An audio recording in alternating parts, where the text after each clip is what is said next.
Bismillahirrahmanirrahim. Assalamualaikum warahmatullahi wabarakatuh.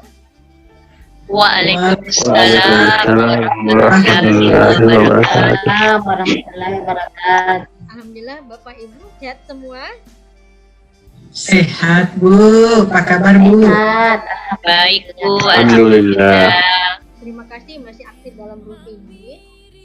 Hari ini kita akan melanjutkan materi kedua tentang pembuatan bahan ajar. Materi pertama tadi sudah selesai tentang RPP, maka materi kedua hari ini masalah pembuatan bahan ajar. Sebelum kita lanjut ke materi kita, ada yang bisa bantu saya atau kita harus menyamakan persepsi kita tentang bahan ajar? Ada yang bisa bantu saya? Oke, Ibu Irma. Ya, silahkan Ibu Irma. Baik Bu, terima kasih Bu Rahmi.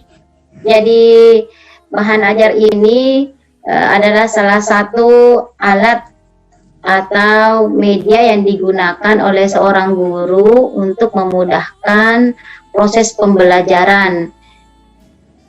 Di dalamnya terdapat beberapa komponen-komponen yang berdasarkan materi-materi yang telah ditentukan.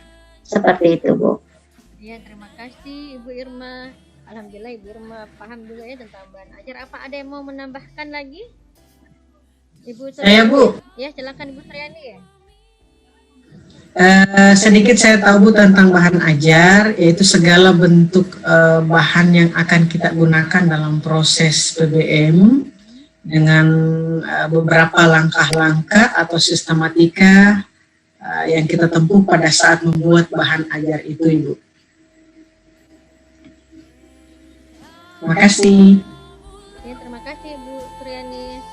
Ini saya berusaha men-screen materi bahan ajar saya hari ini. Kita coba. Sudah terlihat Bapak Ibu? Hari ini Sudah Bu, sudah.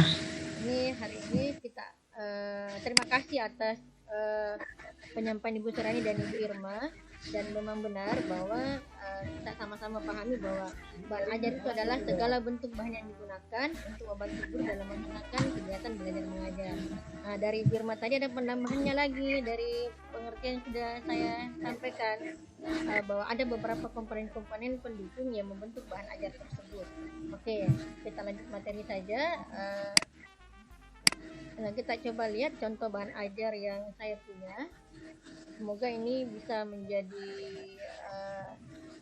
acuan ibu-ibu sebelum nanti kita masuk mengerjakan materi bahan ajar ya. Jadi nanti ini sebentar ada format yang saya bagikan untuk membuat contoh bahan ajar dari ibu-ibu yang ibu-ibu miliki di sekolah, sesuaikan saja. Nanti saya cuma mencontohkan bahan ajar yang ada dari sekolah saya.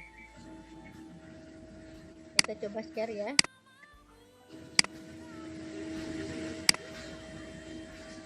Sudah terlihat? Terlihat Bapak Ibu? Terlihat Sudah ya? Bu, sudah kelihatan, jelas. sudah terlihat.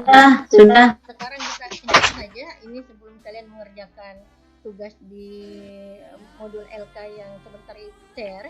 Saya share ke grup kita. Hari ini saya akan tunjukkan contoh bahan ajar yang saya beli dari sekolah saya. Ini membahas masalah menganalisis kebutuhan peninjau lapangan dalam telekomunikasi.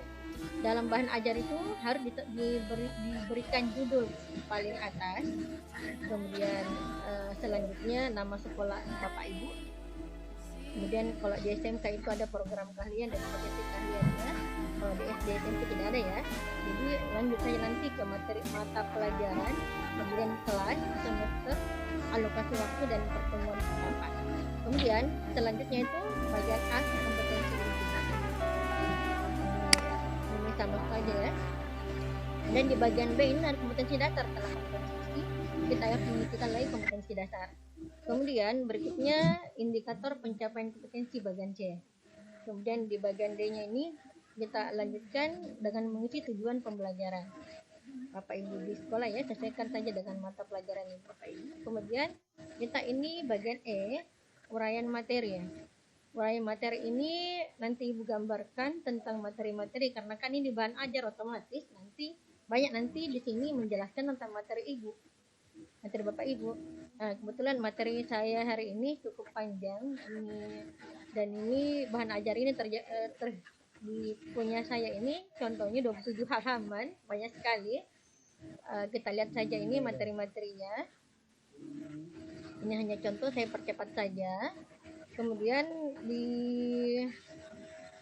berikutnya setelah materi ajar atau bahan ajar yang kita sudah taruh di sini, berikutnya kita akan masuk ke ini panjang, masih panjang. Ternyata panjang sekali ini dan mengambil waktu ya. Minta maaf ini. Nanti dan file ini juga nanti sudah saya share di grup Bapak Ibu ya. Nah, berikutnya ini ada soal formatif setelah materi itu. Nah, soal formatif ada kunci jawabannya dan ada rubriknya. Ini contoh soal formatif yang saya sudah buat. Nanti Ibu Bapak isi nanti di lembar itu ya, lembar kerjanya.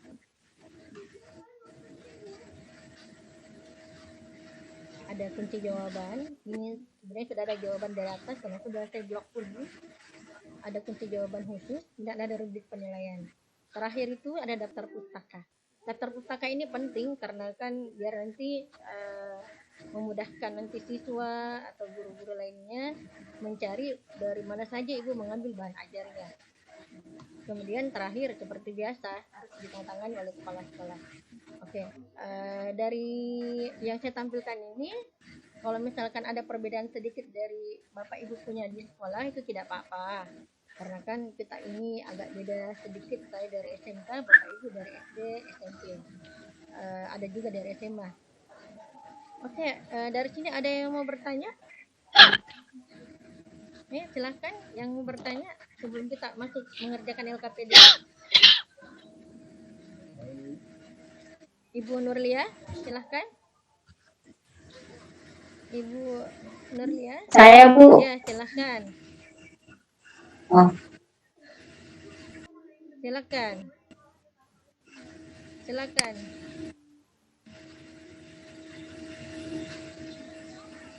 Ibu Suryani.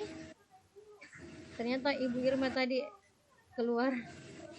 Iya, sepertinya dia keluar, Bu. Sudah bilang saya langsung keluar. Silakan Ibu Suryani. Ada yang mau ditambahkan dari rancangan yang saya tawarkan?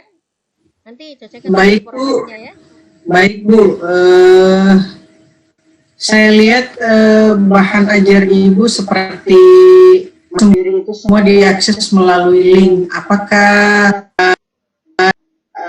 kita tidak bisa menyiapkan ruang atau maksudnya kolom tertentu untuk satu saja materi pengantar ini? Sudah ada ya, Bu ya? Sudah ada materi yang langsungnya di bahan ajarnya. Saya kira tadi tidak ada, Ibu, karena saya tadi hanya link. Oke, sudah bagus, Ibu. Kalau saya sudah cukup bagus. Oke, nanti Bapak Ibu tinggal sesuaikan saja dari sekolahnya ya. Ya, betul, Bu. Sebenarnya Cuma itu, Bu. ada beberapa sih sedikit perbedaan biasanya di SD, SMP, SMA, tapi kalau dari SMK seperti ini, saya berharap sebentar pada saat kita mengerjakan LKPD bersama-sama, karena berharap jika ada sesuatu yang bisa ditanyakan, silakan nanti Ibu menulis di kolom chat apa masalahnya, nanti kita bahas ya. Oke, silakan mengerjakan ya di LKPD masing-masing sesuaikan dengan mata pelajaran Ibu ya. Saya stop share dulu.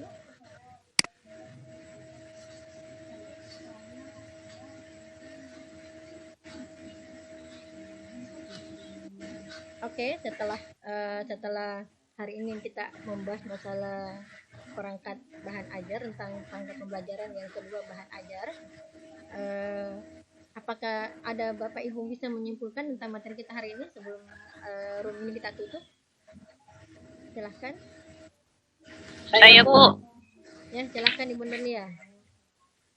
Terima kasih banyak Bu. Jadi berdasarkan apa yang saya dapatkan hari ini, saya bisa memberikan kesimpulan saya ini mengenai bahan ajar. Jadi bahan ajar itu adalah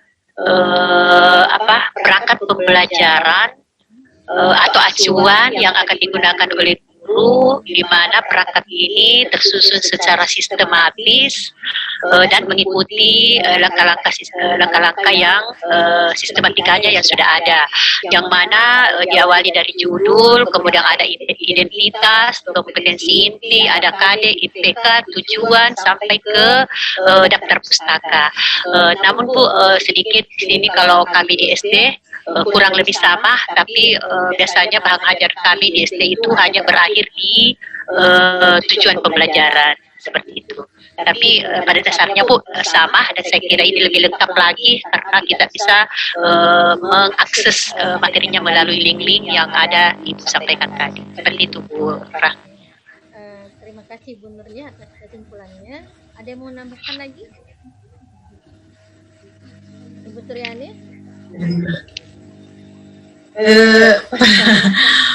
Bukan tidak mau menambahkan Ibu, sebenarnya yang diungkap oleh Bu Nurlia sudah, prinsipnya sebenarnya sudah sama dengan yang didefinisikan di awal Bu, sama Bu. Ya Alhamdulillah ya, berarti hari ini tuntas sudah masalah perangkat pembelajaran kedua, bahan ajar. Insya Allah besok kita lanjutkan membahas masalah